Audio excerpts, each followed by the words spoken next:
Hello, friends, and welcome to the Chase Down podcast. I'm back from Atlanta, and Justin and I happened to hop on the Knicks Film School podcast to preview the series, and they were gracious enough to let us take the video and kind of repost it as ours. So a little bit of something different on this particular video, but just wanted to make sure we got that preview out to as many Cavs fans as possible. So without further ado, tune in for Knicks Film School and Justin and Carter on the Chase Down. Hello, everybody, and welcome to another edition of the Knicks Film School pregame show. My name is Andrew Claudio, and it is time to preview the Eastern Conference Finals. The New York Knicks opened this season. The very first game in the Eastern Conference this year was the Knicks against the Cavs. The final game in the Eastern Conference this year will also be the Knicks against the Cavs. The NBA script writers got it right. The only Eastern Conference Christmas Day game, also Knicks versus Cavs. It's like they knew these were the two best teams. It's like this was always destined to be Knicks versus Cavs. I'm excited to talk about this matchup. I'm excited to watch the Knicks play basketball again. Almost forgot what that was like after a long 8-day layoff. And it's talk about patience paying off. It's also time to finally do something that's been a long time coming. The running joke that my home away from home is the Chase Down podcast, the official podcast of the Cleveland Cavaliers. My many appearances over there, my many crossovers with the two fine gentlemen, Justin Rowan and Carter Rodriguez over there at the Chase Down. They've been great guests over the years, great competitors over the years, always know how to deal with an obnoxious New Yorker, especially the ones that show up in their comment sections. Well, joining me now to preview the Eastern Conference Finals between the New York Knicks and the Cleveland Cavaliers from the Chase Down, Justin and Carter. Welcome, gentlemen. How are you? A lot of basketball that you guys have watched over the last week or so. Justin, we'll start with you. How are you? Doing well. Just like we said at the start of the season, we were hoping for Knicks Cavs in the Eastern Conference Finals. We are finally here. It was a roundabout way to get here, but we get what everyone came to see, and I'm very excited for this. Awesome. Carter, I believe the last time you were here on the pod, it was around Christmas, and we discussed whether or not we'd be seeing each other again, maybe closer to the postseason, and here we are. We made it. We did it, Joe. Carter, how are you? I'm doing good. I just got back from a long day job road trip late last night. So, you know, I'm reinvigorated by the Cleveland Cavaliers, who have been a bit of a Jekyll and Hyde team, but like put together their best game at the most important time. And you could say the same thing for the first round. So we're seeing this team kind of find their way and figure out exactly who they are. And it's led them to the final four teams. And left in the dance. Yeah, the term styles make fights somewhat applies here because there are some similarities with these teams. There are some differences with these teams. Two completely different paths to the conference finals. The Knicks, as well documented, especially here at Knicks Film School, have won 7 straight games. They have the largest point differential of any team in NBA history through the first 10 games of a postseason. And the Cleveland Cavaliers have played 14 games in 31 days. So while the Knicks literally gave me a week off to see if the Mets would turn their season around, which, I mean, it's on watch. I'll just say this. We may be all the way back. Sorry, Yankee fans, for watching this. It's an interesting series. 6-4 in their last 10. Catch the fever. Listen. Go to the previous 25 and then tell me it's 6-4 isn't something I'm going to celebrate, sir. Going into this series, the loser gets LeBron series, of course.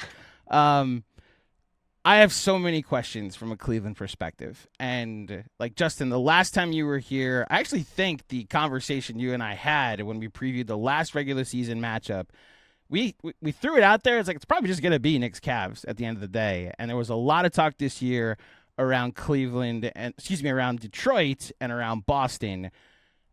Boston got up out of here after one series. Shout out to whatever that starting 5 was in Game 7. And you guys got the big bad bully, the regular season champs, the Detroit Pistons up out of here. What are your lingering thoughts less than 24 hours, Justin, after defeating the Pistons in Game 7? As Knicks fans, by the way, thank you to the Cleveland Cavaliers for allowing us a night to spin the block on the city of Detroit. You're welcome. We took care of those villain Detroit Thank Pistons. You so much. Of course, you guys would have had no chance, right? Like the 0-4 in the regular season. We did the hard work, so you guys don't have to. You're welcome. No, it feels good. Like I think what this playoff journey has been is just getting to know this Cavs team. We talked about it going into the playoffs that the Cavs didn't have a single lineup in the regular season that played 100 minutes together. Their most used lineup played 82 minutes and it featured Darius Garland and DeAndre Hunter. So we really didn't know what this team was going into the playoffs. And it's been a feeling out process, right? I think the version of the Cavs that we've seen over these last 5 games, if that's the version of this team that came into the playoffs, that Raptors series would have been short. That Raptors series might have been short if Jamal shed body and Donovan Mitchell at half court in Game 4 was actually called properly. That thing might have been over in 5 games. But I think that this Cavs team is starting to mature and they're figuring out what style of play works for them. The question is going to be, do we start to see that team before their backs are against the wall, before they get punched in the mouth and show adversity? I think the level of focus and kind of dedication to playing their style of basketball has been the main question of the playoffs. So I think the Knicks are going to be a massive challenge for them. I think it's going to be a very different challenge than we've seen in the first 2 rounds, but I'm interested to see how they approach this series. Carter, you referred to them as Jekyll and Hyde just a moment ago. And again, I had some time to sit down and watch the Cavs. It also really worked out that these teams basically never played on the same night this postseason. Obviously, played on alternate nights in the second round, but even the first round, I got to tune in to the Cavs a ton. And I echo that sentiment of Jekyll and Hyde. I will say, and this is a question about confidence, the one thing that gives me some pause in starting to dig deep into the details of the series, the Knicks, this core, has not played a Game 7 just yet. They've played a bunch of Game 6s. The Knicks in 6 has been like the rally cry outside of the one Knicks in 5 that you guys know all too well. But there's been a lot of how battle-tested is this team. And like obviously they get to the conference finals last year. They get through Boston last year. And I then look across the aisle and look at the Cavs. There's 3 Game 7s. They're all wins. And last night was their first road Game 7 win. How much of an advantage do you think that is that, yes, they may be coming into the series on fumes, but there is a battle-tested quality to this Cavs core as they enter the conference finals? Yeah, I mean, I think it is an advantage maybe early in the series and a disadvantage later in the series is probably the way I would put it. Like, I do think if the Cavs are going to, really push the Knicks and maybe take this series, winning one of these first 2, I think is pretty important. I just don't know how many teams have 3 rule it out 7-game series in a row in them. Like we always say, playoff basketball is a game of attrition, and the Cavs have had to extend themselves pretty darn hard in these series, not just in terms of the amount of games, but even like the volume of games, like every other day all through the second round. 14 and 31, as you said. And then also the style of play they've had to play against the Raptors and the Pistons, who have just mucked things up, fouled a lot, physical, just beat you up kind of defense. I do think, freedom of movement should be a little easier in this series, even though the Knicks are guarding well. But I do think there is a cumulative toll. So I think you kind of have to do your work early in the series if you're the Cavs and hope that the Knicks have gotten a little high on their own supply while they've been sitting on their couches watching. We've had nothing to do but get high on said supply. It's been a fun week off. Do you want some trivia, fellas? Always. I love trivia pertaining to the Cleveland Cavaliers. And this was already said on our feed earlier today. Shout out to Jeremy Cohen. Do you know the only team in NBA history to play 2 7-game series in the first 2 rounds and also win the championship? The Celtics, right? The 08 Celtics? You nailed it. There you go. They went through... I figured you might know this because they had to go through the Cleveland Cavaliers that year, but they opened with a 7-game series. It's also the last time we lost a Game 7. Is that... Wait, really? 18 years. Yep. Uh, I was in high school the last time the Cavs lost a game 7. So if this series goes 7, I feel pretty good about that. we'll talk about James Harden later. So with that trivia out there, that Celtics team played a Hawks team. It was honestly very similar to the Knicks-Hawks series that the Knicks just played, where the point differential at the end of the series was heavy advantage Knicks, but they still lost 2 games. And that Celtics team largely blew out the Hawks anytime they beat the Hawks, but lost 3 road games. I want to get into the reasons to be confident, and we just talked about the battle-tested nature of Game 7s. But Justin, if you had to go to an on-court advantage of that you think that the Cavs have in this series, whether it be hunting Brunson, whether it be Evan Mobley guarding Cat, whether it be putting Jared Allen on Josh Hart, let's just name a few. What going into this series do you think is the Cavs' biggest advantage that would give you confidence?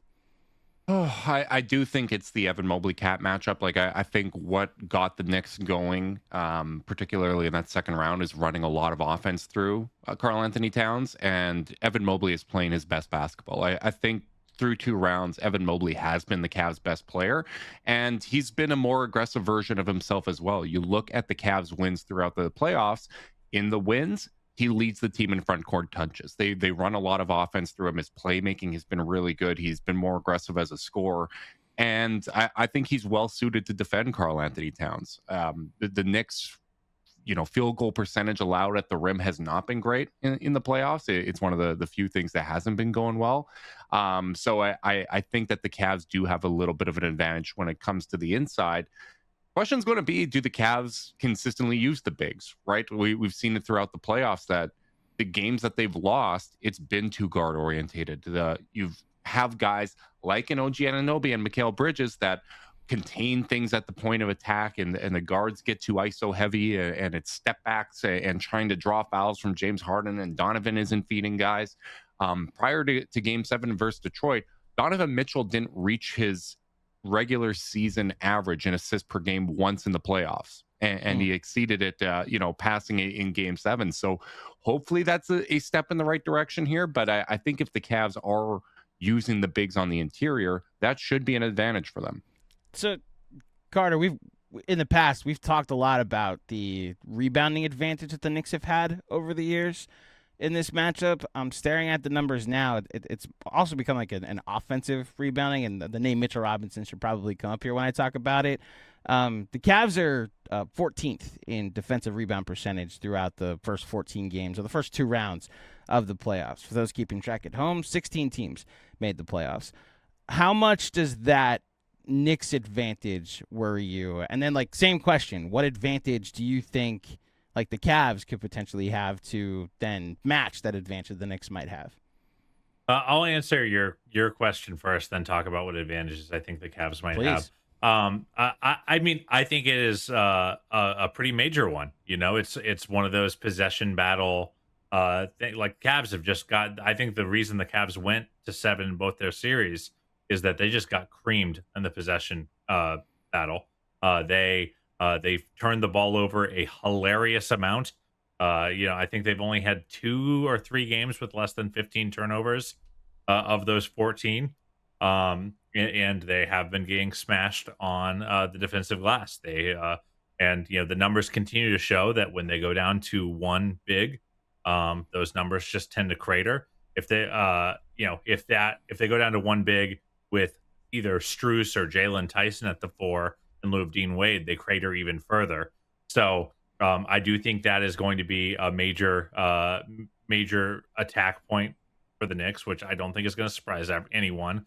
I think people are going to absolutely be losing their mind when Mitchell Robinson grabs his customary 6 offensive boards that he grabs on everyone, including us, and swings a few possessions.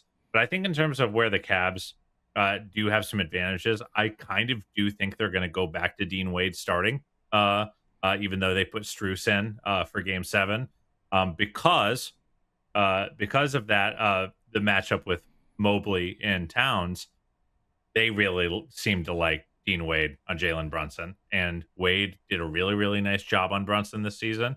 I don't remember what the matchup data is, but I know it's very favorable for the Cavs. He shot 1 of 15. 1 of 15, that's very favorable. But I don't actually think it has much to do with just like Wade locking down Brunson, because eventually Brunson's going to get his. That's kind of his superpower. But it's the ability to switch the Towns Brunson pick and roll in either direction. So even if they run an invert or if Brunson's running point, I think they can switch that very comfortably. And Wade is going to be able to guard Towns, 20 feet from the basket. Like eventually Towns is going to get, if Towns gets deep position against Wade, I think that's where his size advantage can kind of, bear fruit. But I think if you're able to muck up that action, a lot of what the Knicks want to do gets a lot harder, and something that we've seen over and over and over again, because I've been in your post games after the Cavs play the Knicks, especially when we win, and it is invariably you and your chat just furious that Cat only got 5 attempts, 8 attempts, whatever it may be.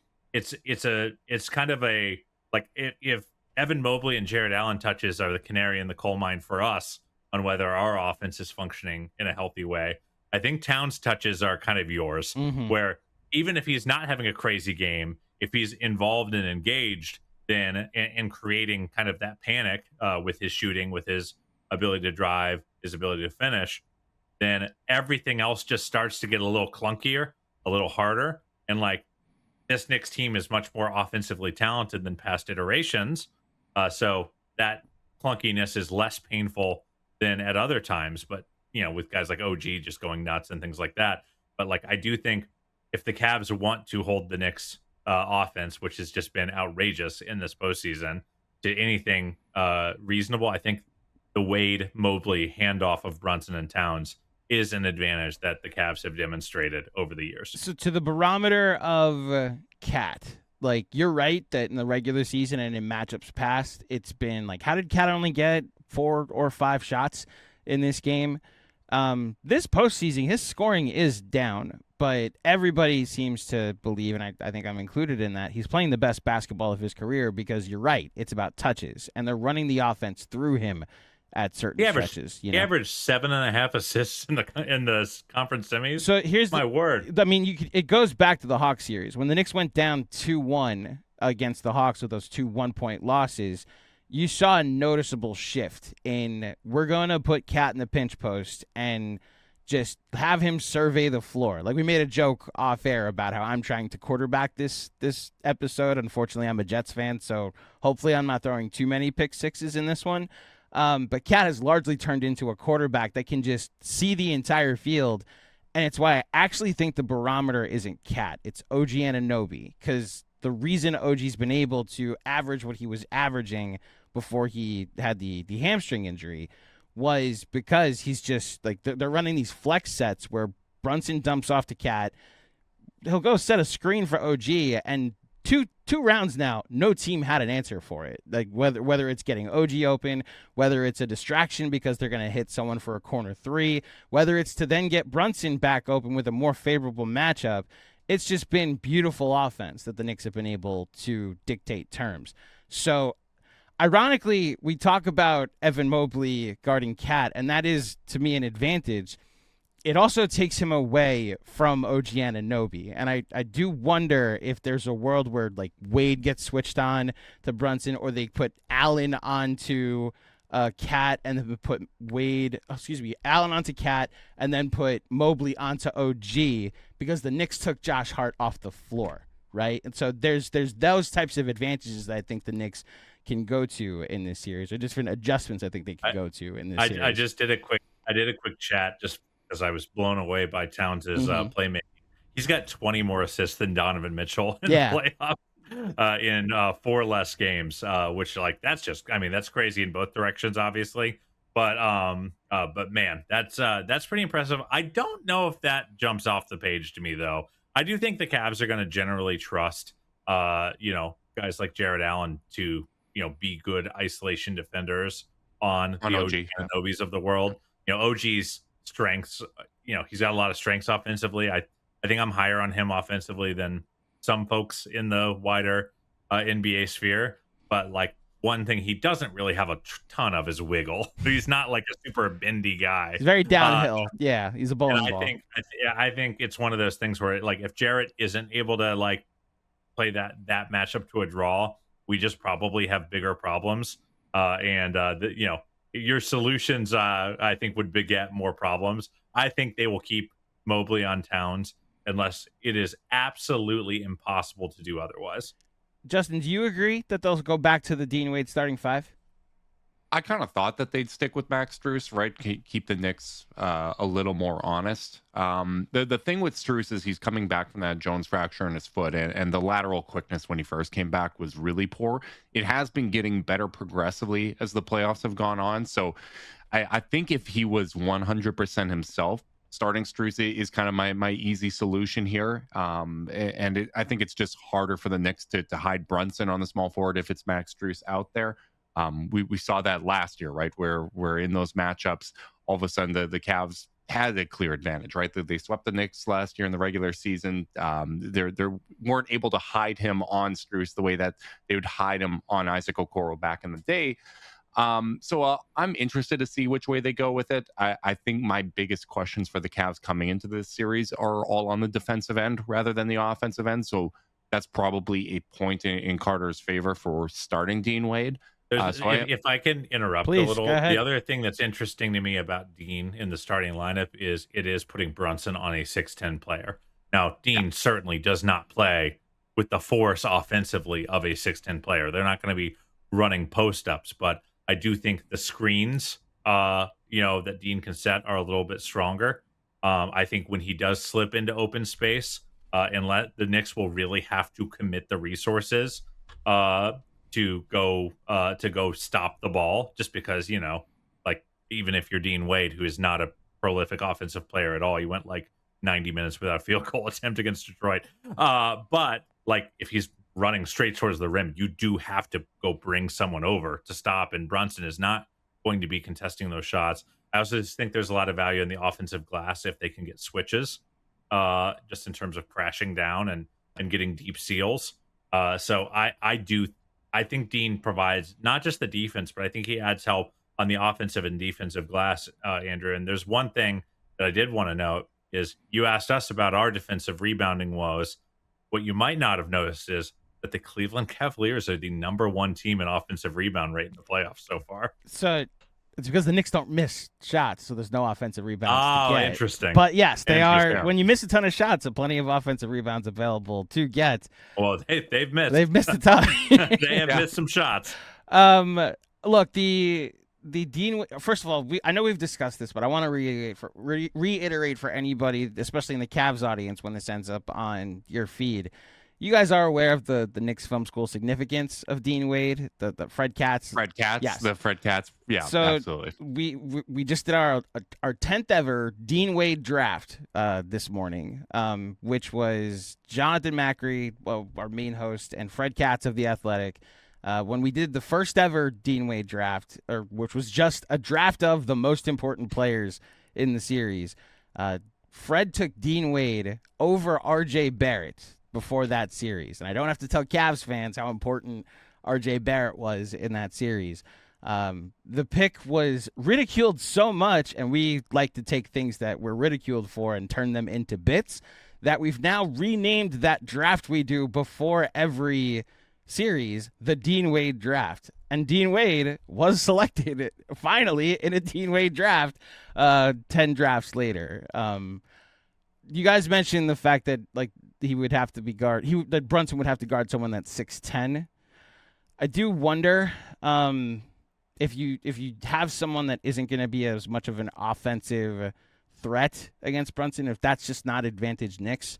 Especially if he does decide to start taking shots, so that means that James Harden's not taking shots. Evan Mobley's not taking shots. Donovan Mitchell, heard of him, that he might not have the ball in his hands as much. Which, look, the screen setting is a good point though, which is why I'm curious. let's see, whose turn is it? I want to ask about Jared Allen guarding Josh Hart in the series. This is to me the biggest question in the series, because I mentioned playing Josh Hart off the floor. You guys also remember how Josh Hart has performed against the Cavs in years past, and how true Cavaliers murderer. Well, so yes, it turns into Ray Allen for no damn reason. Right. So many a playoff team has experienced this, by the way. But the fact that in this series, I actually think the Knicks can double down on their advantage like they did 3 years ago on the boards by going double bigs. And in theory, then if that attention is being paid to Cat and to Mobley, then Josh Hart comes in, the best rebounding guard now because Russell Westbrook plays in Sacramento. He can create an advantage there. But if on the offensive end, you're also having Jared Allen guard Josh Hart and you're forcing him to become a jump shooter, it could also make for some tough decisions. Also, just the numbers are terrible with Josh Hart playing with the double bigs. So, Justin, that advantage, I'm assuming, because that's how the last game these teams played against each other, that's how they guarded the Knicks. It's also how they guarded the Knicks on Christmas until Josh Hart got hurt in that game. That matchup of them guarding Josh Hart with their center, how much of an advantage do you think that is? I think it's an advantage, particularly, you know, with the way that Jared Allen's been playing in the playoffs. He came in dealing with some knee tendonitis. He wasn't moving great at the start of that Raptors series, and he has been getting progressively healthier and more springy as the playoffs have gone on. Game 7, Jared Allen is now definitely a thing. The lights were perfectly bright for him, so it was really fun to see him kind of come through in such a major way. His rim protection has been fantastic. Like, he's done a really, really good job on the interior, basically taking Jalen Duren out of that series, just kind of bodying him up, getting those extra possessions, as Carter mentioned. You know, there was a ton of focus on offensive rebounds going back to that Knicks series. But the thing that Carter and I have continuously hammered is that when the Cavs have lost in the playoffs, it has been as a result of their offense falling off. Back in 22-23, the Cavs did have the best defensive rating in the postseason. It was a 107 defensive rating. So for all those extra possessions, you know, it wasn't like the Knicks were blazing hot. Jalen Brunson's his productivity in that series was basically equivalent to Darius Garland on worse efficiency, but he came through in the end because the Cavs weren't able to generate enough offense. And when those games are close in the end, Jalen Brunson is one of the best clutch performers and game closers in the NBA, right? So I do think this series is going to feel different. I don't trust the Cavs defense as much as I've trusted them in the past. They don't have the same number of point of attack defenders, even going back to last year, right? Like, really, the Cavs point of attack defenders that grade out above average this year, it's Dean Wade and it's Sam Merrill, pretty much, right? Like that's it. Last year, you know, Max Strus was in that category. Darius Garland did a good job keeping guys ahead of him. Isaac Okoro, you know, Javonte Green, like all these different guys that would go out there and contribute on that end. They don't have as many guys that they can go to, but I do think that they are much, much better equipped on the offensive end of the floor. You brought up as many guys that they could go to. Obviously, the point of attack is going to be interesting because as much as Okoro and what he took away from when he was on the floor as an offensive player was a highlight and a story in many of the playoff series, specifically that one 3 years ago, I agree with you. He guarded Brunson very well. I'll tell you what, though. Like, he guarded Brunson very well in the game they played against the Bulls this year. One of the games they played against the Bulls this year, I was like, oh, yeah, Okoro guards Brunson pretty well. That's right. This does lead to a conversation about the depth in this series. The Cavs are currently running 8 guys. At least in Game 7, they ran 8 guys. It's between 8 and 9 throughout the postseason. So, it's whether Jalen Tyson is my question. Controlled basketball or not. You know what? That is my question. I'm going to ask you, the first time I ever made an appearance on the Chase Down, Justin asked me a question about his beloved countryman, RJ Barrett, and he said, what the hell? I was genuinely curious and afraid of Jalen Tyson going into the playoffs, and in the many matchups the Knicks played, it's like, damn, Jalen Tyson is beating us tonight. Carter, what the hell? Like, what happened? And to the Knicks fan that maybe wasn't as tuned in to what's happened to him in this postseason. I think he's been okay in the minutes he's had. I mean, the minutes have definitely gone down, and mostly the threes aren't going in. But I think over those last 4 games against Detroit, he just wasn't quite as reliable as Kenny needed him to be. He is a very feisty on-ball defender, but God, I just think he played a little out of control. I mean, it's his first real playoff run, and pretty handsy. Falling asleep off ball, and so getting called for fouls. I mean, he literally kind of got out of control against Detroit in Game 6, and got a The technical most foul. predictable confrontation between he and Beef Stew.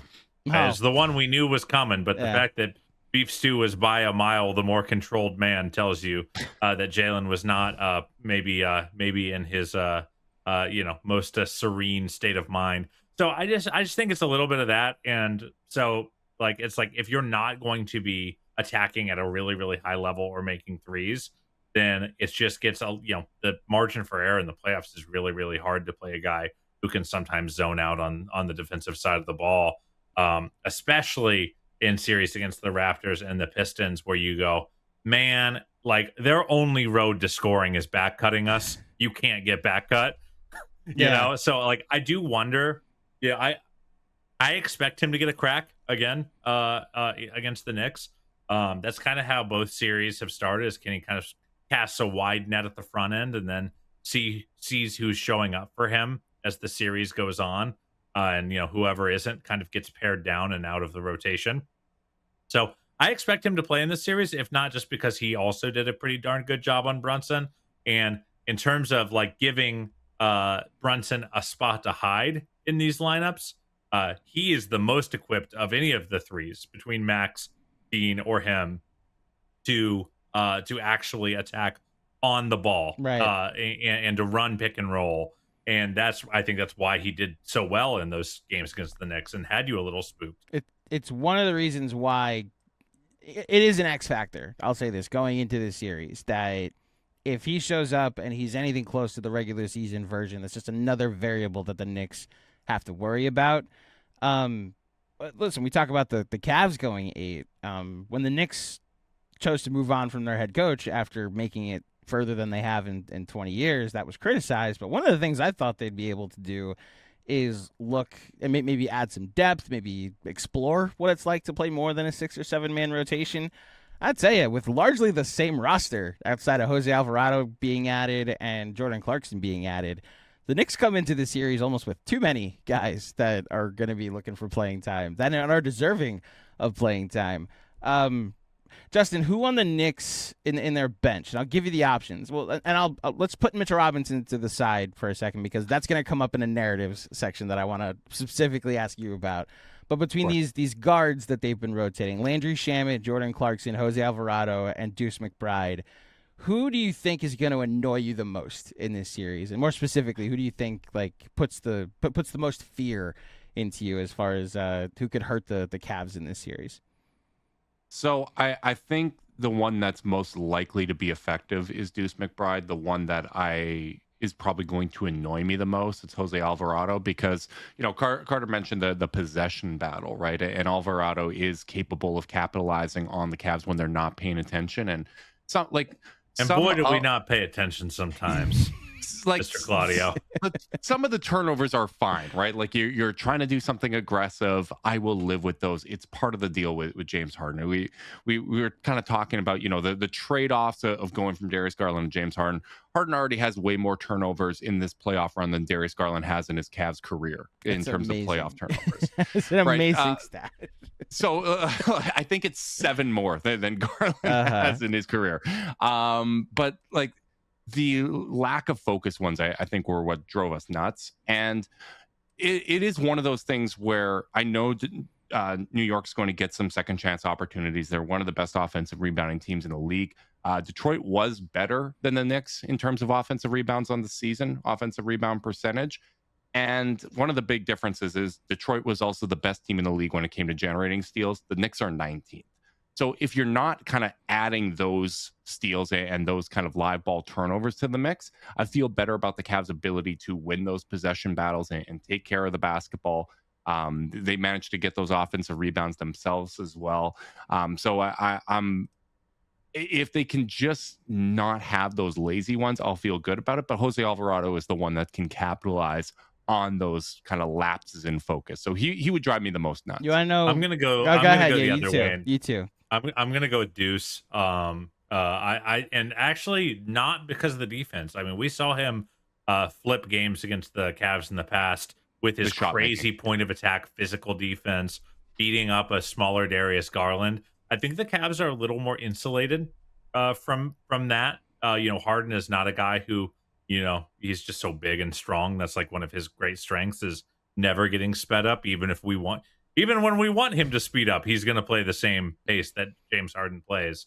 So I'm not as worried about that, but I actually think it's going to be Deuce in transition and as an off-ball three-point shooter that scares me. Yeah. Cavs have fallen asleep on guys like Jacoby Walter for the Raptors who have just gotten 20-point games against them, and I feel like those are the kinds of like dam break performances you can't allow if you're the Cavs. That defensively they're kind of prone to allowing due to overhelping and due to frankly no one has ever accused Donovan and James of being the 90th percentile attentive off-ball defenders.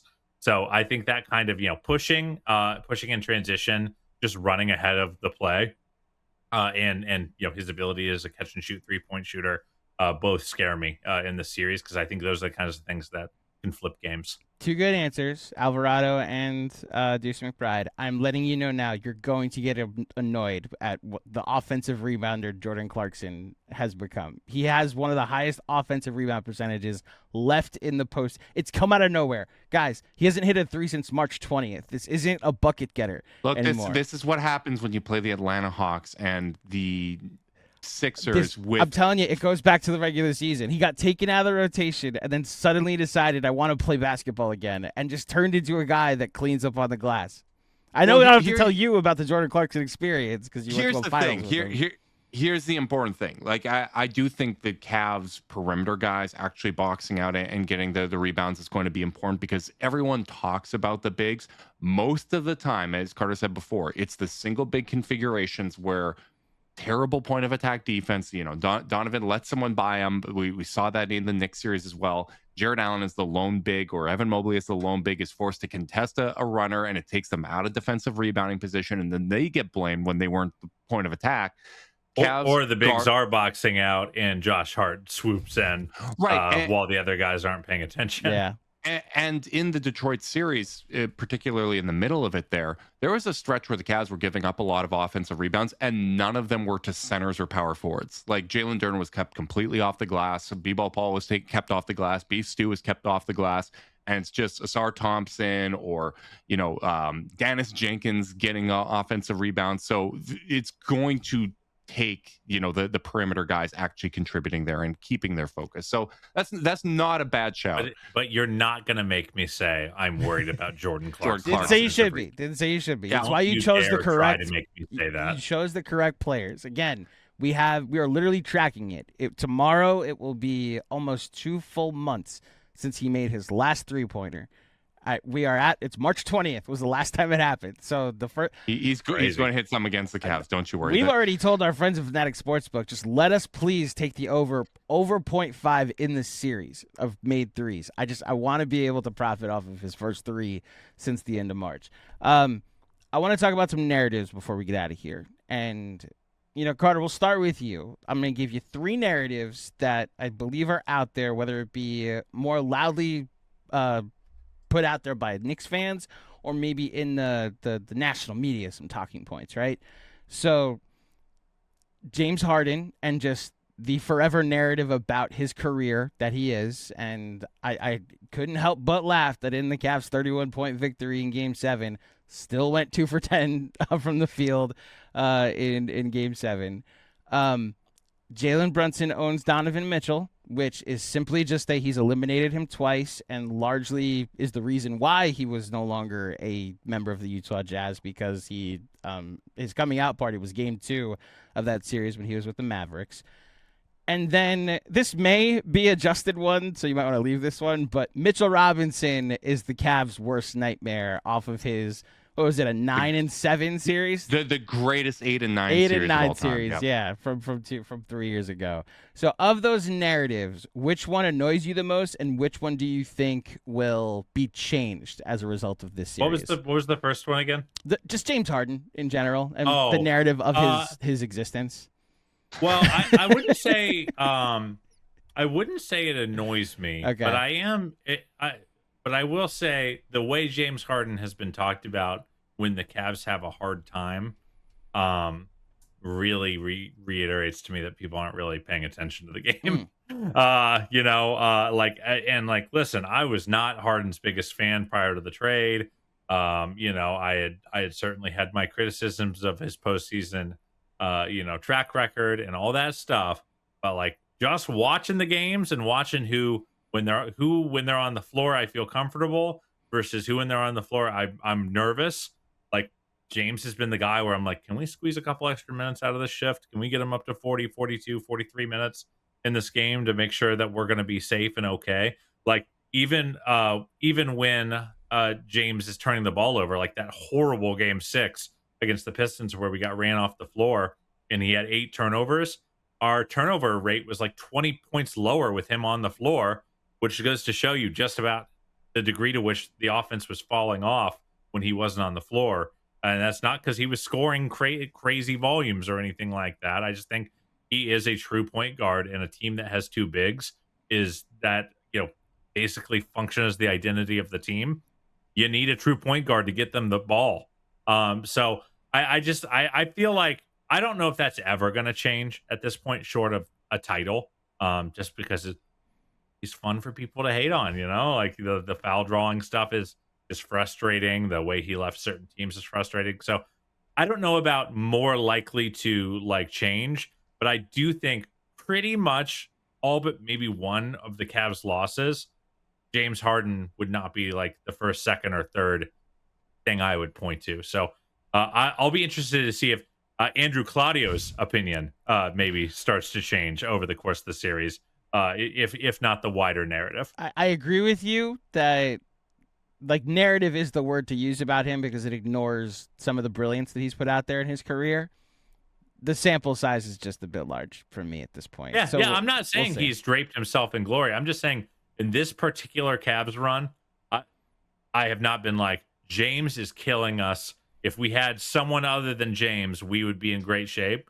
That's just not going through my head that often, even when we've had dark days. Interesting. Okay. Justin, same question. I hope it's Donovan. I hope he turns that around. And it's not all often that you can say, hey, we're going into our 3rd series, and this is probably going to be the easiest time that Donovan's going to have on the offensive end going against OG Anunoby, who's like a top 5 perimeter defender in the league.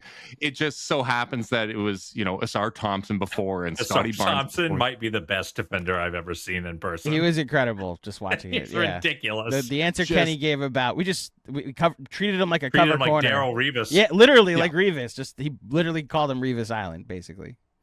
And you definitely felt it. I know Noah Emmanuel quickly made offense harder for the Toronto Raptors, but they were able to put, Jacoby Walter and Jamal Shed. They were able to go all defense, right? And the Cavs kind of figured the Pistons out until Duncan Robinson missed a game. And then all of a sudden, everything kind of got gunged up there. So I think Donovan's going to have more freedom of movement. And OG has guarded him well historically. OG has, which is why I'm interested to hear if you think they'll put OG. I actually think Josh Hart's going to start on Donovan Mitchell in this series. Fine with that. Yeah. Fine with that. Yeah. Like Donovan, the last 2 years was shooting better against OG, and then this year came back down to earth. Now, some of that might have been the absence of a point guard in the first game and things like that when you're dealing with a small sample size. But I hope that this is the series for Donovan, because Donovan, for as great as he is in kind of these spike games in the playoffs, he has, even though he has the capability of being the best player in a series, it hasn't always been the case, right? Like even in that Toronto series, sure, Scotty Barnes, he outplayed him. Scotty was the better player in the series, but RJ Barrett also outplayed him, right? And that goes back to the Knicks series the first time around. RJ probably outplayed Donovan after the first game as well in that one, right? So he has the capability of playing at a really high level, of being that Game 7 Donovan and coming through in those moments. So I hope that that's kind of the narrative that turns around, because in the biggest stage that he's been on in his career, Game 7, first chance to go to the conference finals, he plays his most balanced and kind of, biggest, like, the best I've ever seen him play as a leader. He showed that. So I think he absolutely has it within him, and I hope that that's the narrative that turns around. This will lead into the last question, and we'll save the Mitchell Robinson stuff for when we talk about Knicks fans. But as far as that narrative of like Brunson having defeated Mitchell twice in past playoff series, I do think it will come down in this series to whichever player we leave this series saying like they're the best player in the series. It's very simplistic, right? But if we leave this series saying, oh, like the best player in the series had the best series, then it'll be, oh, it's because Brunson did, or it's because Donovan Mitchell did, So it's very simplistic, I know, to be like, if Donovan Mitchell plays well, the Cavs will win. But I do think if he outplays Jalen Brunson, play better button is the most important tactical Who knew? change you can ever make. Yeah. I'll say this: it's important that Mitchell plays Brunson near to a draw. Like I would take that. I don't think he needs to be the outright best player in the series. But like for this playoff run, he's probably been the Cavs' third best player. And I think that James has been more reliable, more consistent. They don't get to that Game 7, even though he didn't shoot well in Game 7. You don't get there without him. But Mobley's been their best player so far in this run, and I do think that there's a path to Evan Mobley, Eastern Conference Finals MVP, that I'm hoping for. So I know that Carter has to run because I started late. Let's just put it out there. Because some of us were. Some of us were on time. Some of us were. I got a holiday, baby. I'm living good in Canada. What's the holiday up north? I don't know. It's May long weekend. It's Monday off. That's what they call it. Yeah. It's Monday off. Carter, before you get out of here, what's your prediction for this series? Oh man, I've been pretty hard on this Cavs team and how they've played in the playoffs. I think this Knicks team is better than the two teams they've played prior. And so my head wants to say like Knicks in 6 or 7. But my heart just has this feeling that the Cavs are going to have an easier time with this than the numbers say they should. But not an easy time by any means. So I'm going to go Cavs in 7. Cavs in 7. So I will say this. I don't see a scenario of Cavs in 6. I have seen some of that out there. I do think it's going to take another 7-game series for them to do it. So I respect you for not saying Cavs in 7. Well, I do wonder if that's coming buckle up with in my just co-host. a second when Justin says Cavs in 5 all of a sudden. Carter, as always, thank you so much for joining me. I'll spend a little more time with Justin before we let him get out of here. Do you have anything you want to plug before you go? Nope. Chase Down Pod. Chase Down Pod. Look it up. Sounds good. Okay, Justin. And then it's basically just Indiana that the Knicks fan has not been able to, say anything about. What would you say to the overconfident Knicks fan going into this series? I would say that while the Cavs, yes, what they have done, you're trying to get me to debate trash talk here, right? Like, I gotta be honest. You want an honest analysis, or honest do you want analysis? Because I think Okay. I'm using the word overconfident intentionally. Because I'm at a point where I've now heard my go-to pods are like, I think the Knicks will win this series. The odds are what they are, and I also just watched the Knicks play their best basketball that I've maybe ever seen them play. Like, we were talking about this before we started. The Knicks have played one competitive fourth quarter in their last 7 games. Their largest second half deficit in their last 7 games is 5 points, and it's a grand total of 6 minutes that they've been trailing in the second half over these 7 games. So I'm a little... I need some context or a snap back to reality at some point. So what would you say to me, an overconfident Knicks fan? Well, I do think the rest versus rust thing is real. From a Cavs fan perspective, we had this for 4 years, basically, where the Cavs weren't really testing the Eastern Finals. And, the Warriors would be playing the 7-game series and, we're rested and all that. And then the Warriors, because they're kind of in that first gear still, they would come out and they'd smoke the Cavs in game 1, right? Like we saw that year after year, even in the year that the Cavs won. So I'm interested to see how these teams look. I think Carter's right that as the series goes on, the lack of rest is going to be more and more of an advantage for the Knicks. But I think the other thing too is like the Hawks didn't really have a reliable way to generate offense, right? Like it was a little bit of CJ McCollum heroics. The Sixers were a below 500 team without Embiid this season, and he could not move in that second round. He kind of gave everything he had to help the Sixers come back from down 3-1 versus the Celtics and wasn't moving. The other thing to keep an eye on is the Knicks are one of the worst teams at defending the three-point line this season. They give up more corner threes than just about everybody. They give up more wide open threes than just about anybody. For the playoffs, they give up a ton of open threes, and the opposing teams are shooting 31% on those looks. The Cavs haven't shot well, but they've also kind of been facing better defenses than the Knicks so far in the playoffs.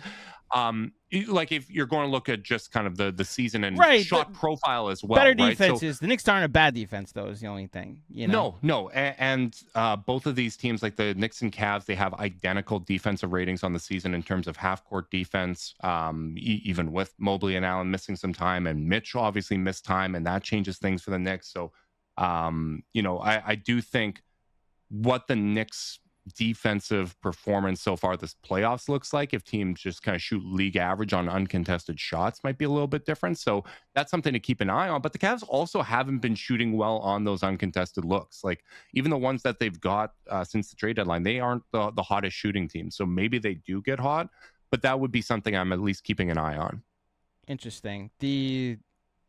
Look, maybe the Knicks allow a couple more threes this series. We haven't said the name Sam Merrill yet in this conversation. I do think he's going to have like a flamethrower game. There's going to be a game where I'm just annoyed that both Max Strus and Sam Merrill have 10 total threes.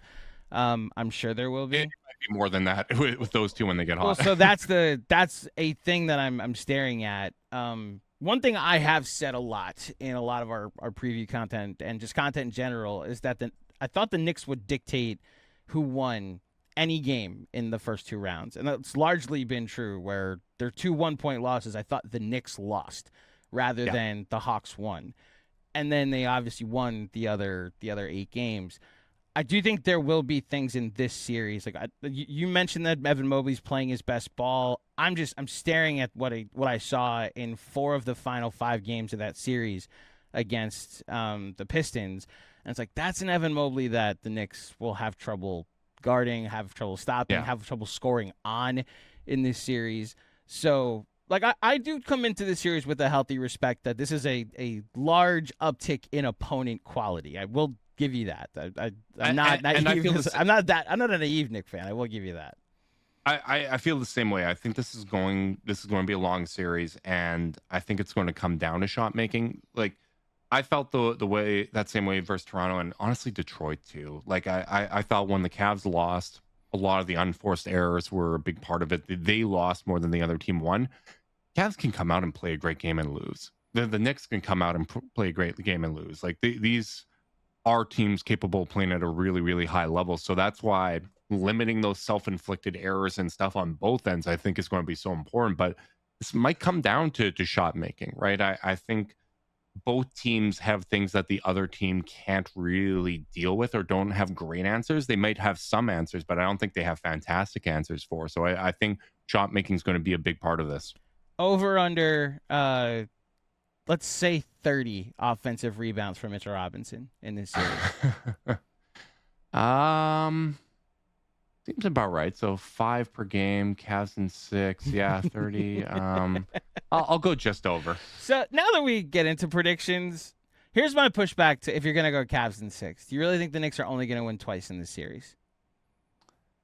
I think the Knicks should be favored in this series. I think if the Cavs are to win this series, that's how it would need to go. I think they're going to need to take one of these first 2 because there is no way that the Cavs are winning for 4 out of 5 versus the Knicks the way that they did against the Pistons. I just don't see it. I agree. Like, the recipe for the Cavs winning this series is steal one of the first 2.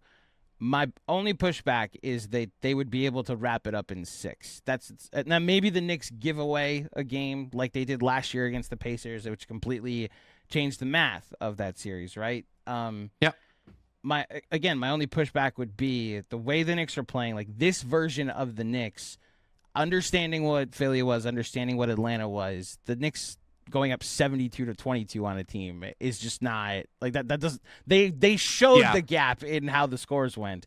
I think like what we talked about at the start, like the Cavs don't lose game sevens is actually a barometer that would scare me as a Knicks fan. That if I'm actually looking at a team that's played 3 game sevens against a team that hasn't played one yet, I don't know, like that becomes an unknown variable for me. Like, I don't know what to expect in this spot. I've seen the Knicks close out many a team on the road in a game 6, though. So that's where it's only a pushback I would have. Which, I mean, look, thank you for making your prediction, right? Like, it's fair and fine. Yeah. Like I think, as I said, I think the Knicks should be favored because of their form. But when you do have one of these long layoffs and you're playing a team that's in a groove, the Cavs are just so damn hard to beat at home, right? Game 6 versus Detroit, notwithstanding, which apparently there was a bit of a flu bug going around the Cavs. I seem to have caught that as well. Oh, that's right. So yeah. I've been battling through that a little bit, so I know it's not a lot of fun. But I think if the Cavs are to win, I think they actually do need to close it out in 6. I think game 7 at MSG would be difficult. So if I'm picking, if it's 60-40 that the Knicks are going to win this series, if I'm picking one of the 40 out of 100 outcomes that the Cavs win, which I'm not saying that is what it is, but let's say that's what you're putting it at. I think if I'm picking one of those 40 outcomes, I think it needs to be Cavs in 6. We shall see, sir. I'm obviously leaning that the Knicks win this series. I've put it out there already. I don't want the Knicks to have to play a game 7. So my confidence. I don't want them to play one either. Well, yeah. We have brought up the rest versus rust thing. Look, the rest helped them in the last round because they got an extra 3 days off, and then Embiid was on. I mean, the Sixers in general ran a 6-man rotation, so I was the Nick Nurse special. Look, man, I was very respectful going into the Sixers series with Trill Bro Dude. I know our mutual friend. I just was like, you got 6 guys, and the Knicks have like run 10 deep, and they've had 3 extra days off. I don't. And one of them's Kelly Oubre, right? Like one of them is Embiid that moves like a flat Stanley. Right, like Dembona is gonna get minutes in this series, and I'm supposed to be like worried, and so I largely knew going in. The more I dug deep in the research that like the Knicks rest will help here. And then by game 2, and they didn't even play Embiid in game 2. And then game 2, it was like, oh, they're out of gas, and then the Knicks did what they did. This one's different because I think you adequately and appropriately said it. Cavs are in a groove. Like, for their best game of the postseason to been the most recent game they've played in the postseason does give me some pause going into this series. So even if I am picking Knicks in 6, I've had some thoughts that they might have to take 7 and do something they haven't done yet in order to win this series. This is also, and we'll wrap here, because I joked about the loser gets LeBron series that we're about to play, right? But this is some blueprint stuff, like for both franchises, and there is some. You never know what you're gonna face when you go against a team when their whole franchise blueprint is on the line. Like their cores are largely determined on, will we still be together if we lose this series? So, just faced with that ultimatum and that desperation, it could usually lead and should usually lead to a long series. So we'll see. I do wish you and Carter on all your pods the best of luck, especially when Knicks fans go and invade you. After so what's if you want to put out there I know you're dealing with a stomach bug or a flu bug, so I don't know what the content schedule is, but we'll be going live post game every game. I think the one exception is going to be game 5. I've got a family thing and Carter's going to be out of town again, so is that Memorial Day in the States? Is that Monday? Maybe no, it's 27th. Okay, Wednesday. So that's right. So here in the States, the game 4 is Memorial Day, which is largely it's a national holiday. It's a family. It's a day off day for a lot of people. And I've already talked. Hopefully the next day the day off. Man, I've already talked to, because Macri and I had a rough Mother's Day having to explain that the Knicks are going to be playing game 4 against the Sixers. Little did we know, the best thing we could have done was to have the entire Knicks fan base go take over Philadelphia. Both of our moms enjoyed that. So we'll see. I do wish you guys. Again, there's no hostility. I hated the Sixers going in. I hated versions of the Atlanta Hawks going in. I don't have hostility. This is a weird thing. The Cavs. I have no hatred for the Detroit Pistons at all. Like, there was no one that like emerged from that series as like, oh, this is the enemy or anything like that. Like, just whatever. Like, it's the Detroit Pistons. They play good team basketball. They need more shooting. They need a second guy that can dribble. Like, that's basically what it was. Well, this is actually where I'll wrap up. If I can go back in time, I'm actually very curious how you felt watching RJ have that moment in Toronto. That I know it was at the expense of the Cavs, but are you putting fandom over country? Yes. Okay. Yes. He missed a shot and it went up and I was furious. Now you know how I feel about the Halliburton shot. Okay. Hey, I know exactly. Yeah, now you know feels exactly too, how okay? it feels. I know exactly how that feels as well. Except ours came after they blew a damn free throw lane violation, multiple free throw lane violations, where Nembhard was able to block Pascal Siakam's free throw at the time he was shooting. I'm not traumatized by that at all, though. No, it's fine. My bit this year was to ask people about that game. It still remains that game for Knicks fans, at least for me. Yeah. But again, this is something we share. When I talked to Tyler about Ty Windish about the Bucks and like, oh, you had a crazy collapse against the Pacers as well. Then talking to like Andrew Schlecht is like, oh, OKC in the finals, you also had a crazy game one collapse against the Indiana Pacers. They're on a heater last year, and then unfortunately the basketball gods came home to roost, and then they decided to trade that top 5 pick for Ivica Zubac. So, best of luck. Justin, before you get out of here, where can people find the Chase Down?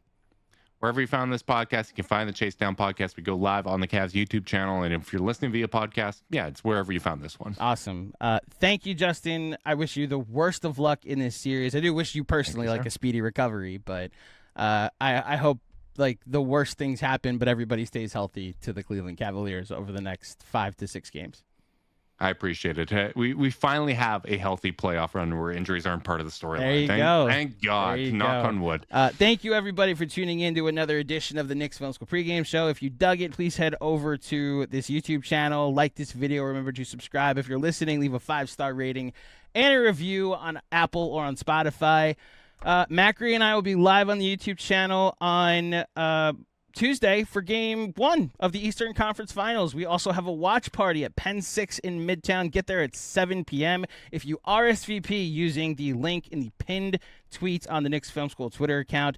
Our friends at Fanatic Sportsbook are allowing open bar to anybody that RSVPs through that link. So please go check that out. Shout out to our friends at Fanatics Fest, specifically through Fanatic Sportsbook. But yeah, I'll be back on Tuesday for the watch along and jumping in on post games when necessary. And stay tuned next on this YouTube channel because after school with Jeff and Sean, I believe they may have a special guest coming on. Oh, that's right, they won't be. But Jeff and Sean will be live at 4 p.m. here on this YouTube channel. But until next time, thank you for listening. Thank you for watching. Enjoy the game, and I'll speak with you soon. Peace.